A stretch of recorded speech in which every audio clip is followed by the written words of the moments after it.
lovelies, how are you? Sorry, asthma cough. How are you all doing? It's Tania from Tania Talks a lot. How was your weekend? Was it lovely? Did you manage to do anything during lockdown? You know, anything like a nice walk? Were you busy? Were you not busy?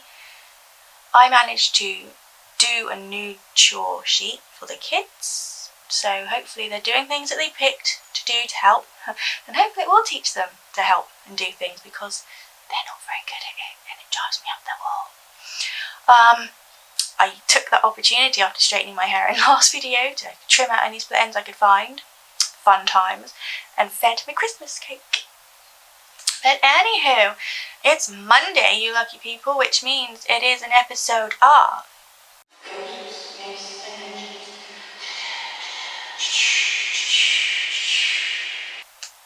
Today's video is all about Scottish mythical beings and creatures. Now, I adore Scotland. I was the sort of kid who...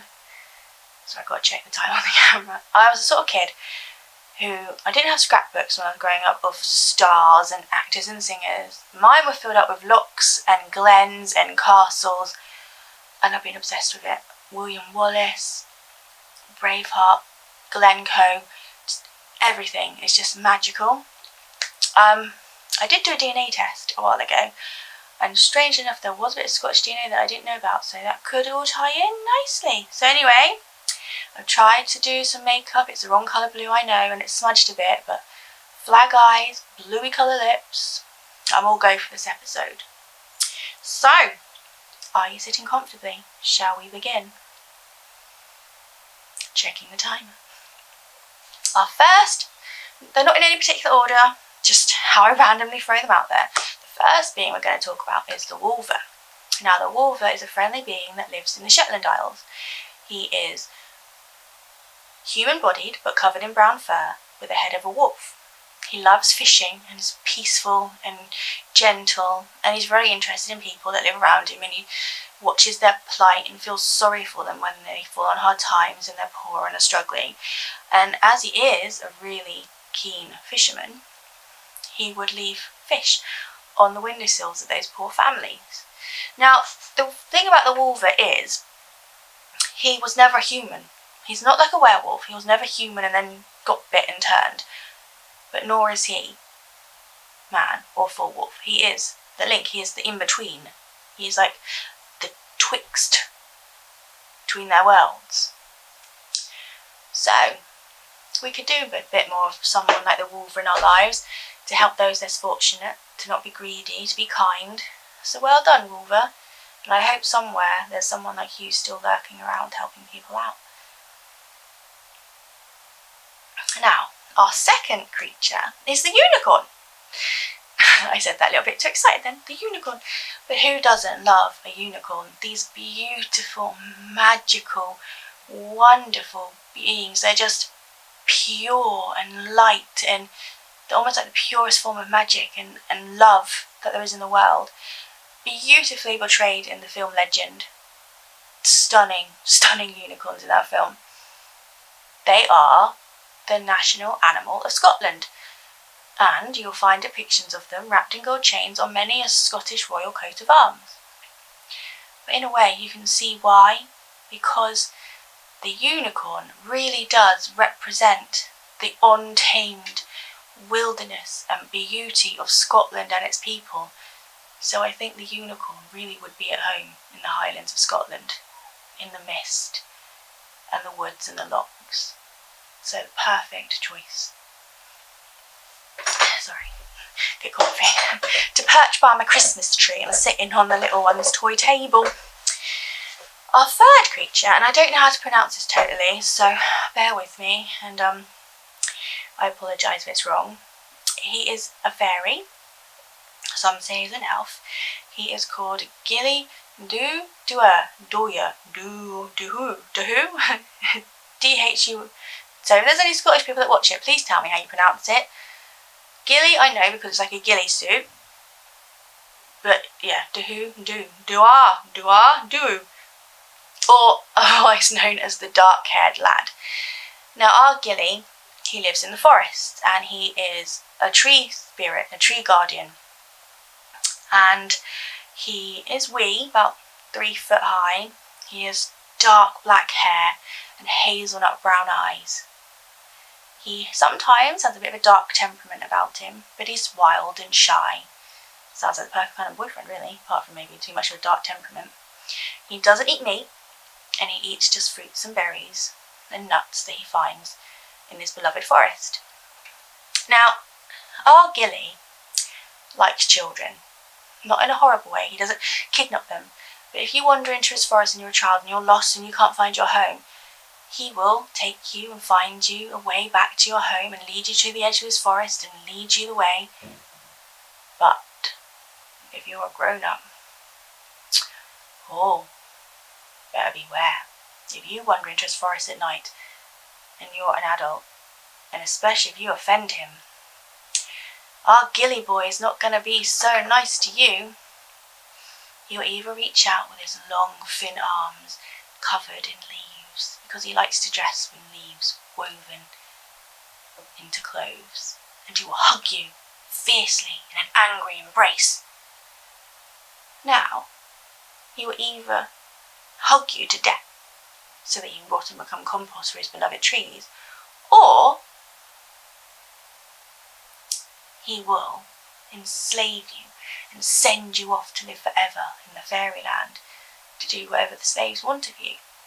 So bear that in mind if you're traipsing around the forest and you feel like offending anything. Maybe don't go cutting down any trees that you don't know about, especially birch trees, which are our Gilly's favourite. Also, we're going to talk about Selkies. Selkies are seal-like sea creatures who look like seals when they're in the water. They love humans and have been known to come into the shore and bob their heads above to watch what we're doing. But they also have a special talent to our Selkies. Our Selkies can turn into humans. They peel off their seal skin as if it's a fur coat, put it next to them when they come into shore, and in either moonlight or sunlight, it makes no odds to them as long as they're free, they dance and play and bask in the sun or moonlight, having fun, frolicking. They will come sometimes looking for, how to put it, temptations of the flesh, shall we say? But it works both ways. And a woman, if she is lonely or looking for a bit of attention, or if she's in a very sexually satisfied relationship, can call a male Selkie to her. She has to just cry 7 tears into the sea. And obviously, as most men would, the Selkie man will come and gladly fulfill her needs. Now, many a Selkie woman has been lured or tricked to stay forever on land because they are ravishingly beautiful, the men and the females. And to capture a Selkie, you just need to take their seal fur. This binds them to the land. People have lured them with saying, I found your seal coat, I'll give it back to you once you've done this, or you can marry me and I'll give it back to you, or obviously the whole, give me a child and then I will give you your coat, you've done amazing things. Always the promise of giving their coat back and they never get it. But what turns out worse for the human that's done it is if they don't give the coat back and it's found and taken back by the Selkie, then some nasty revenge happens. But all in all, these are beautiful, fun-loving, happy creatures who like a bit of fleshly comfort. But don't lure them, don't trick them. Enjoy their presence for a brief time and let them go back to the sea. Our last, but not least, of all the mythical creatures there are in Scotland, which there are very many, but the last on our list today is the Benneyer.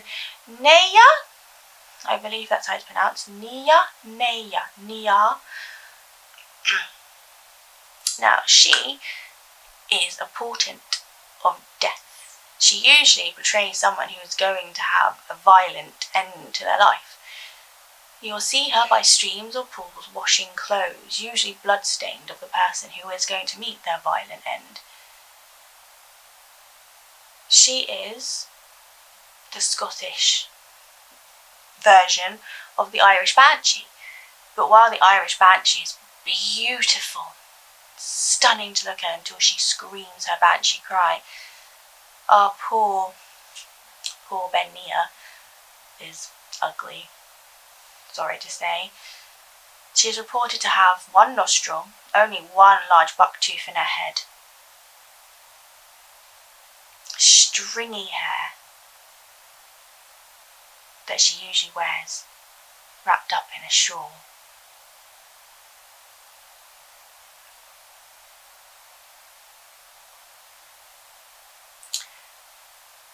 And my mind's just gone blank. I do apologise. So yes, be careful that you walk past the stream and see something like that washing your clothes and it's not something you recognise. She has webbed feet for spending all her time by the water and likes to dress in green. So, what do you think of some of the fantastic creatures that you find in Scotland?